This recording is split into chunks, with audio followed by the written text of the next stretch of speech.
Šodien esam ciemos pie kādas ļoti vispusīgas, darbīgas, talantīgas sievietes. Viņa ir Ozolkalna un Stradu amatieru teātru režisore. Viņa ir dzejniece, māksliniece un, kā punktiņš uz i, ķiploku, ziedu un pat arbūzu audzētāja. Tatjana Ābeltiņa. Iesim!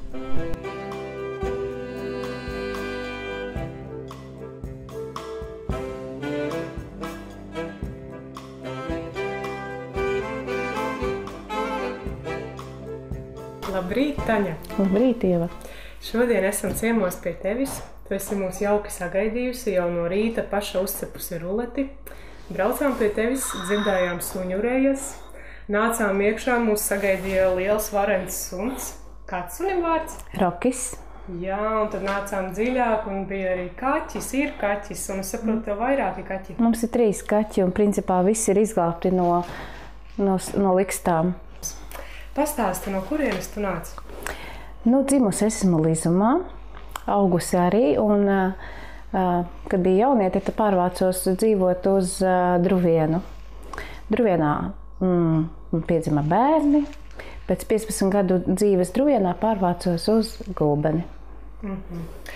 Pastāsti, kāda tu biji bērnībā? Ko tu atceries? Nešpetna. Nešpetna bija, patika darīt blēņas, ļoti daudz blēņu. Pastāsti tādu visu īpašāko blēņu. Man ir dvīņa māsa, iespundēja trušu būri un aizmirsu uz vairākām stundām. Apzināti aizmirsu. Un tad, kad mamma nāca meklēt, kur meitas palikušas, tad es ilgi nestāstīju, kur tā māsa ir iespundēta. Kas tevi aizrāva skolas laikā? Fiskultūra man patika. Man patika sports. Mums bija ļoti labi skolotāji. Kas tev bija? Kur tev bija? Līvija Grīnberga, man liekas. Lizumā, jā, Līvija. Un kā tu sevi raksturotu tagad, kā pieaugušu sievieti? Esmu cilvēks orķestris, mazliet hauss. Man patīk visu laiku eksperimentēt, sevi izaicināt. Visu laiku meklēju kaut ko jaunu. Teiksim, kas attiecās uz dzeju, tad es esmu parakstījis to dzeju. Man bija tāds periods dzīvē, ka man prasījās, kad vajag rakstīt to dzeju. 2 autogrāfos arī ir publicēti mani darbi. Bet šobrīd dzeju esmu metusi malā. Tas nenozīmē, ka es pie viņas arī neatgriezīšos. Kas attiecās uz mākslu, esmu pārgājis uz lielformāta darbiem šobrīd. Gleznoju vairs tikai uz pasūtījumiem. Un tikai tad arī, kad ir iedvesma. Fonā ir viens no tādiem darbiem, vai ne? Tas tāds, jā, mirkļa vājums. Vienkārši gribējās, kā saka, pašam kurpniekam no kurpju. Īsti negribēju atbilst šim teicienam, tāpēc, kā redzat, man arī glezna nav. Kaut gan glezna man ir ļoti daudz uzgleznot un aizgājuši tautās, tad, domāju, kaut kā sevi jāieliek rāmī. Tad arī šis gleznojums tapa. Zinu, ka tev ir arī bērni. Varbūt vari pastāstīt, vai arī viņiem ir kāda saistība ar kultūru, ar mākslu, ar gleznošanu? Jā, man ir 2 meitas. Esmu jau vecmāmiņa. Jaunākā meita man ir diriģente pēc specialitātes, bet šobrīd ir dekrēta atvaļinājumā, bet sevi viņa redz kā pasākumu vadītāju. Kā laikam tā viņa tie saucās. Gribētos, ka viņa tomēr aiziet tajā atpakaļ tajā mūzikas jomā, bet, kā viņa pati izlems. Vecākā meita man ir salauzājusies ar datoru. Tā tad ir programmētājs. Pastāsti, kas ir tas dzinulis, tā dzirksts, kad gribas šo te visu darīt un gribas aizraut citus cilvēkus līdzi?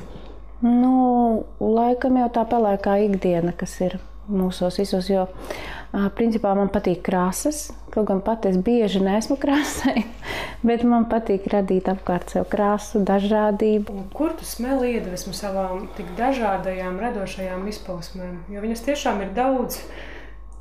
Tas uznāk periodiem. Man viss ir tāds, ir lietas, ko es sev tā kā ieraugu, ko es gribu pamēģināt, iemācīties, paskatīties, kā man tas sanāk. Tā kā, tās lietas pie manis atnāk pašas kaut kā netīšām, ko es izdomāju arī attiecībā uz teātri. Es pati spēlēju teātri neilgi gan, ka laikam 3 sezonas nospēlēju, un tad nāca piedāvājums pārņemt režisora amatu, bet jāsaka, ka es ilgi lauzos. Jo baidījies? Nē, es zināju, ka es to varētu, bet man bija bailes no tās atbildības, kas tiks prasītas, un man tas bija kaut kas jauns. Un, liekam, tas arī bija tas faktors, kas nostrādāja, ka man tomēr ir kaut kas sev jāieliek kāds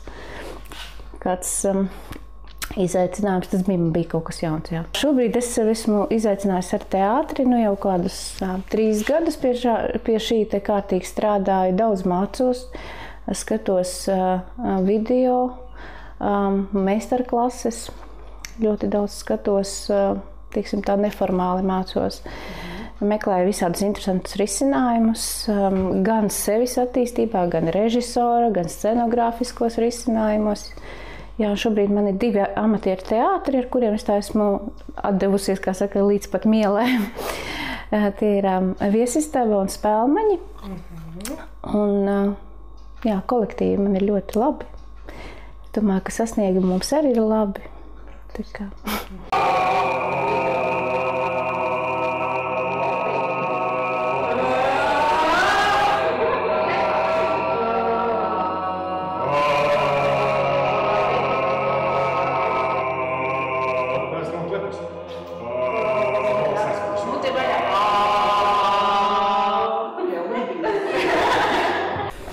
Mēs pie tevis ciemos esam mirklī pirms ziemas iestāšanās. Lielie rudens darbi jau ir sadarīti. Gribas teikt, ka ir tāds kā miers un klusums, bet ieejot tavā siltumnīcā, nekā ir sastādītas atraitnītes. Pastāsti lūdzu par šo. Šīs atraitnītes jau ir sastādītas nākamajai sezonai. Februāra beigās, martā tiks modinātas, liktas podiņos, un tad jau marta vidū varēs jau iet tā kā uz jaunajām mājām. Pastāsti lūdzu par ķiplokiem. Tā kā ir rudens, pēdējais laiks viņus stādīt, esam apstādījuši laukus. Un tad jūs arī uz tirgu dodaties? Šogad ir bēdīgāk ar to tirgus būšanu, tāpēc, ka raža nebija laba sakarā ar laikapstākļiem, bet, brauc cilvēki uz vietas, mēs arī tirgojam, sūtam, pakojam, pakomātos. Tā kā tādā veidā. Paša patēriņa, protams, mums ir pulveris un skaidas, tīri paša patēriņa.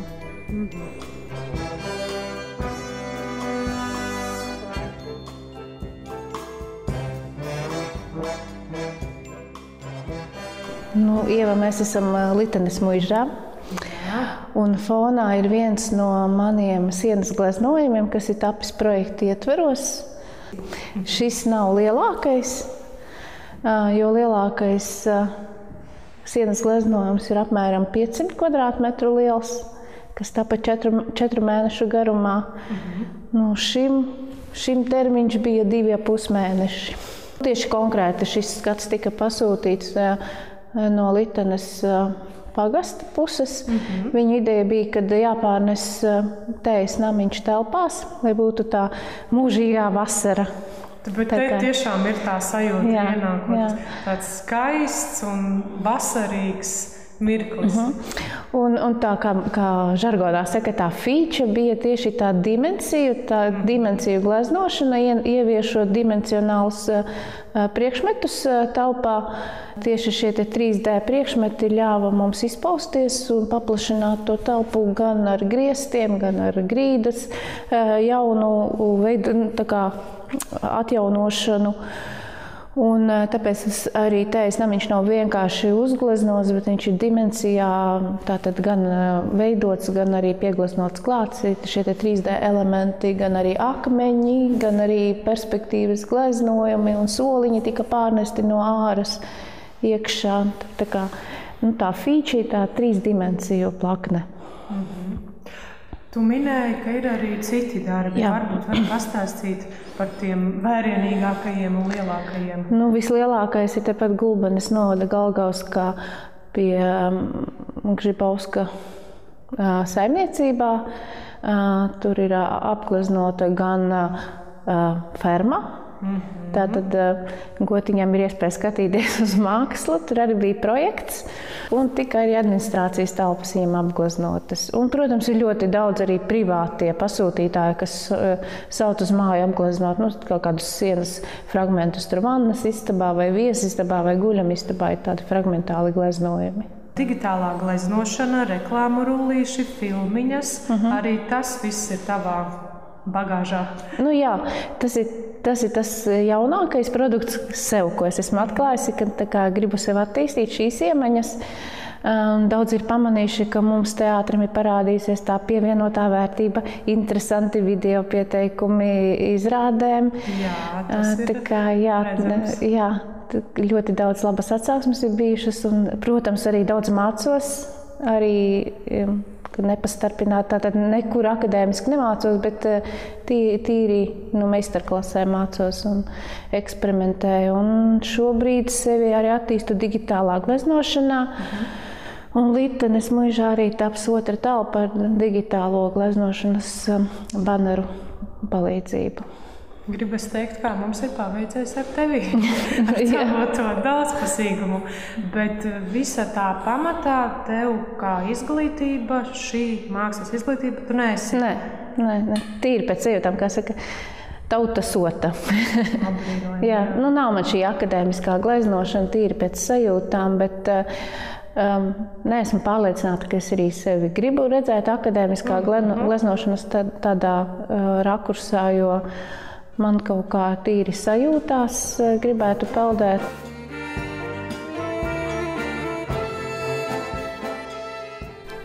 Vislabāk Tatjanu raksturo viņas dzejolis. Pavisam netīši reiz pieķēru sevi pie domas, ka vēlos lidot.